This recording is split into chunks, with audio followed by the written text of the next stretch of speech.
Biggest mistake I would say people make in relationships, biggest mistake I ever made was lack of communication. Lack of communication, I would say, would be the biggest mistake most people make. You may disagree with me, you may agree with me. Let us know down below what you think. But I would say most relationships, guys get in a relationship to end a period of sexual starvation. They maybe not get enough action, and then they just want consistent sex, so they get in a relationship. You know, and then I'd say most women get in a relationship to end a period of loneliness. They don't like being alone, or they feel unloved, they don't love themselves enough, or whatever. Again, if you disagree with me, let me know. And then they find a hornbag guy, and he's looking to end some period of sexual starvation. She's looking to get some love, and then that's how most people end a relationship. And then there's not much communication going on. There's not much communication going on at all, because most people meet through alcohol, or they meet through lust maybe, or they meet through desperation, maybe on the rebound. A lot of the different reasons people meet, but the motivation I'd say would be for most guys it's to end a period of sexual starvation, and for most women, well, it was the mannequin moving behind me, for most women it's to end a period of loneliness. Or maybe they're looking for money, or maybe the guy's looking for money. It's a sugar mummy, sugar daddy situation. A lot of different situations going on. But I would say that communication, you just got to communicate what your goals are. And if you can't communicate, either A, you're too gutless, you're scared of rejection. In that case, then you shouldn't be in a relationship. You should be learn to be by yourself and learn to love yourself. Or two, you can communicate, the other person doesn't want to communicate because they're scared of rejection. They're scared of rejection, or they don't really want to tell you the truth because they have some ulterior motives. They could be a lot of things. They could be a lot of things. It could be, you know, hypergamy. It could be just, you know, monkey branching, stuff like that. Stepping stone sort of syndrome, stuff like that. But you have to communicate. And the biggest thing in communication is just being honest and no fear of rejection. You can't fear rejection. If you fear rejection, you're fucked in life. I don't fear getting dropped on a climb. I don't fear crashing my bike. Actually, I don't take risks to crash, but I do crash occasionally. But I don't have fear of that. To get really fucking fit, you have to have no fear of training with the best of the best. Turning up, getting your motherfucking ass kicked. A lot of people won't do that because they're scared of being rejected. Like, oh, you're shit, you didn't even last 10 seconds. And so they never turn up with the big hitters. And they never, ever, ever get the fitness gains, the aesthetic gains they wanted to get. You know, a lot of people have that fear of rejection, man. And this goes to relationships. People are scared of saying, you know, this is how I feel or whatever. Or what do you want? Things like that. Because they're scared of someone saying, what, you fucking weirdo? You know? And let your truth, let your communication skills, your open communication, let your honesty become a filter. People will blast the fuck out of you for telling the truth. And people will blast you for lying. But you're better off telling the truth. You're better off being hated for being honest versus hated for lying, in my opinion. And let the truth be a filter. And here's the thing: if you want people to communicate with you truthfully, you can't punish honesty. When you punish honesty, you're encouraging lying. Basically, when someone says, "Hey, look, I did this. I fucked up. I'm wrong. I'm sorry," and you go, "What? You fucking did what?"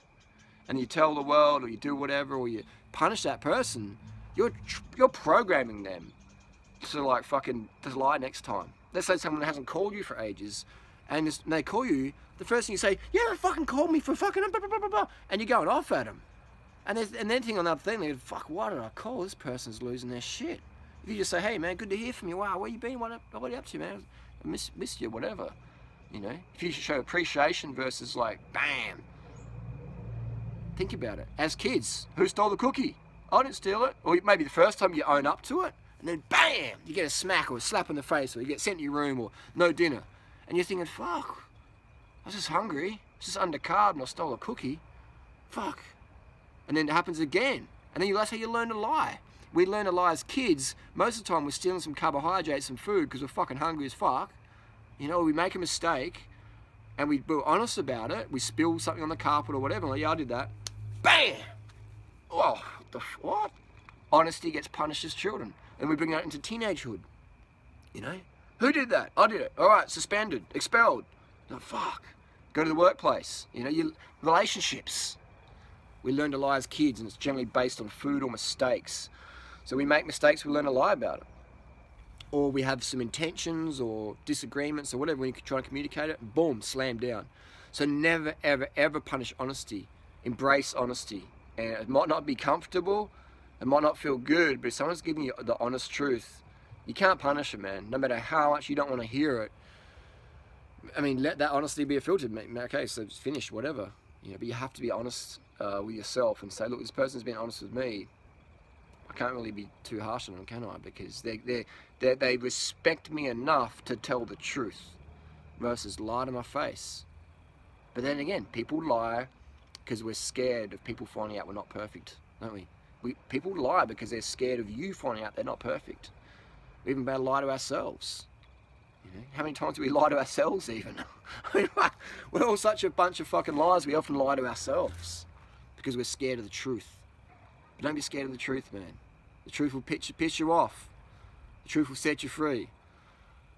But first it's going to piss you off. And people are going to fucking hate on it, man. What's that saying? The saying is, the truth will set you free, but first it's going to piss you off. And if you're going to tell people the truth, try and make sure they're carved up, you know. And otherwise you're just going to have a lot of issues there. But again, that's just life, man. If you don't have issues, if you don't have pain, then you're probably dead.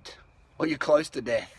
Or your relationship's dead. If you can't communicate with someone, then again, you don't have the courage. Or if you do have the courage and they won't communicate, it's time to move on. That is the #1 priority for me in a relationship, is there has to be open communication. You have to create an environment where people aren't afraid to tell you what they really think. And that is key. That is key. Communication is key. The quality of our life is the quality of our communication. Think about it. Don't punish honesty. Have integrity, communicate openly and honestly. And don't fear rejection, man. That's why I do these one take fucking videos. I fuck up my spelling, my speaking, my stuttering. I don't give a fuck. Because I'm putting it out there, people can take it or leave it. But if you fear rejection in life, man, you're gonna get fucking crushed. Big time. One last thing. How to overcome fear of rejection? Understand there's no such thing as failure. It's just lessons and experiences. Alright? No such thing as failure. The only failure in life is not having your best crack. You're always better off having your best crack, falling on your face, getting back up and having another crack at it and learning from your mistakes versus sitting on the fucking couch like Homer Simpson eating a hog anus hot dog from 7-Eleven. Think about it.